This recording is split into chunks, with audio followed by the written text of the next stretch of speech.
Thanks for joining me. I'm 1st District Councilman James Brown, and this is another council comment. Today we're going to talk about the Covid-19 pandemic and then also the vaccination process that's taking place here locally and around the state. Today I'm going to be joined by Kevin Hall, who's the spokesperson for the Lexington Fayette County Health Department, and we're at Consolidated Baptist Church off of Russell Cave Road, who has been a great partner with the health department in every aspect of addressing this pandemic. So thank you, Kevin, for joining me today. Thanks for letting us be on this, and thank you for mentioning how great Consolidated's been. We could not be doing any of this vaccination response without the church, all the leaders of the church and the congregation. Yeah, I think, that's one of the things that I think strengthens our community is the partnerships that we have through and throughout.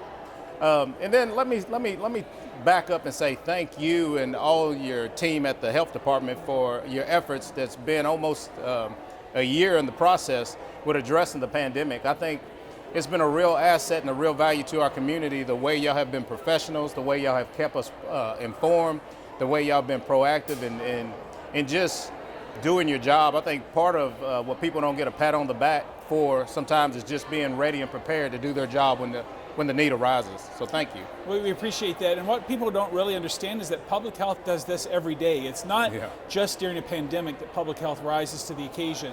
Now, a pandemic that's international like this is definitely a different piece and a different component to what we're used to, but public health is here every day for Lexington.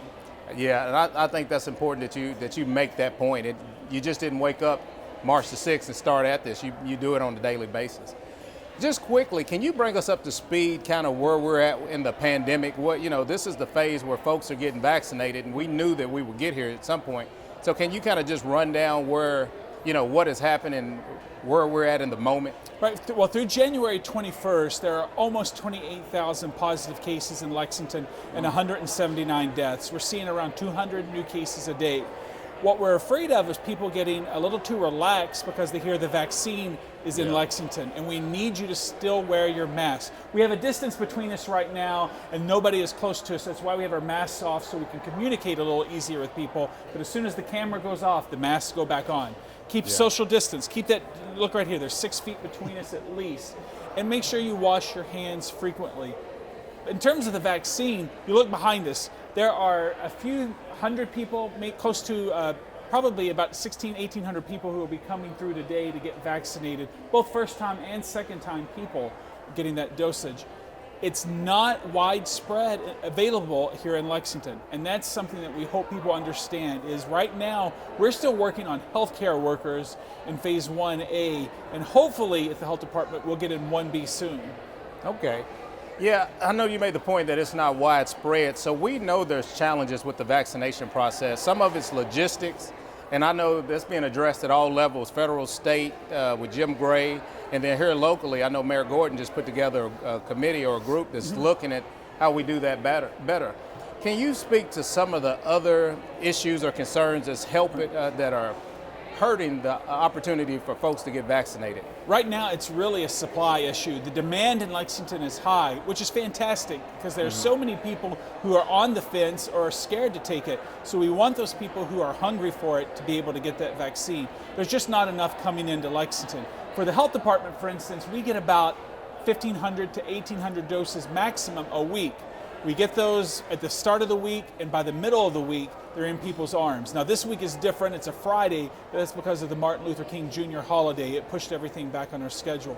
There's no mass stockpile of vaccine waiting to be used. We get it into people's arms. The other thing that I think is a challenge is in regards in the logistics, supply and demand is one thing. But what about people that have concerns about this is new? I'm afraid that there's some mistrust with the health system and that sort of thing. What do you tell people? What do you say to encourage them to get the vaccination?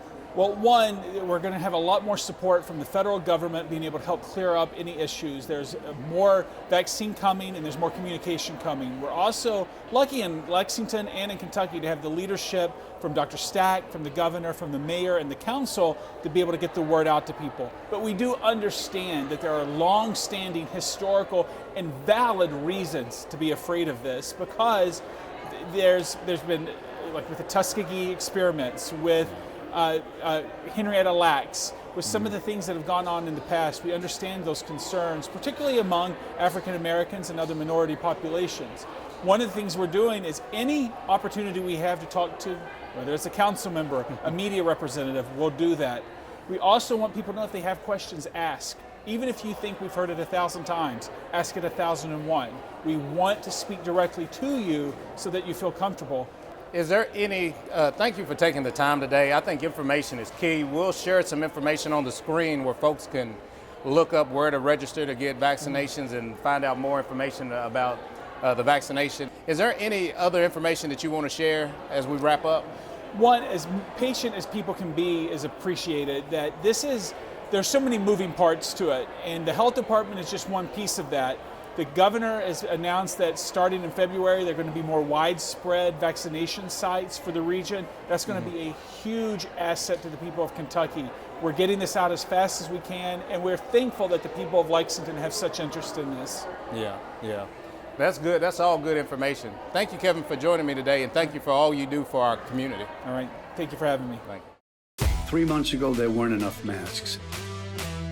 We were desperately sourcing from all over the world. People were making face coverings from scarves, bandanas, and bits of fabric. Now there are plenty of masks, but some people don't want to wear them. Come on.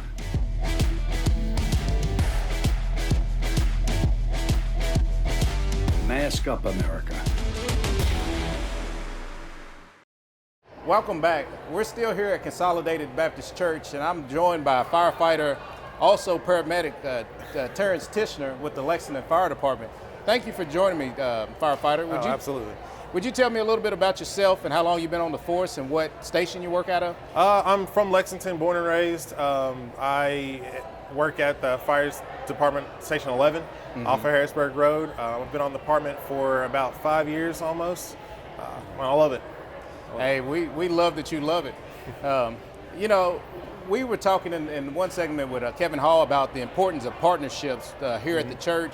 Also the partnership that we have with our public safety partners, the fire department, and then also a lot of the volunteers that are helping with the vaccination efforts. It's just important that we come together as a community to address this pandemic. Absolutely. So community involvement has been outstanding. The response for all the volunteers and the firefighters, the health department, everybody coming out has made this a flawless execution of getting the vaccination out. And to speak to community involvement, there's a quote that says, "Tell me, I may forget. Teach me, I may remember. Involve me, then I'll learn." And that's what we're getting at. We're getting at people getting involved, being able to learn about the COVID vaccine, to learn about the community resources available to them, to be able to learn about how to get themselves and their family members vaccinated so we can move past COVID-19. Because I'm so tired of it. You know, I'm sure we all are, right? Yeah, I think we're all tired of it. Yeah. So getting that learning and the education out there is really what we're trying to go for with getting our communities back to safe and back to normal. Let me ask you a little bit about the decision that you made to be vaccinated, because I know it's an option for our public safety partners, including the fire department. So you had to consciously make a decision to get vaccinated. Yes. Tell me how you came to that decision and how important it is to the African American and other minority communities. So I'll be way honest with you. I did not want to get the vaccine at first. I was like, well, I don't know, because you hear horror stories like it has been mentioned before, Tuskegee, about medical professionals treating black people like they have thicker skin and can tolerate pain more. African American mothers and babies having a higher death rate during the birthing process. So you hear all those horror stories, and there's a mistrust among the community when it comes to healthcare. So given that, I had to remove myself from that and do the research myself. Yeah. So I learned that it's safe. I learned about the mRNA vaccinations. What is that? It's just the way the vaccine is being created. It's just basically tells your cells like, hey, produce these antibodies so that I know what COVID looks like. When I get COVID, I can fight COVID. Okay. It's not a dead virus, which was a lot of people were wondering if it's actually injecting myself with COVID. That's not how this vaccine works. Yeah.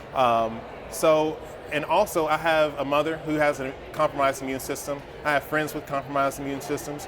I have elderly grandparents, and my parents are out there, and I really want to give somebody a hug, and I can't do that, with COVID out there. So my choice to be vaccinated was not necessarily for me, but for the other people who I care about. Okay.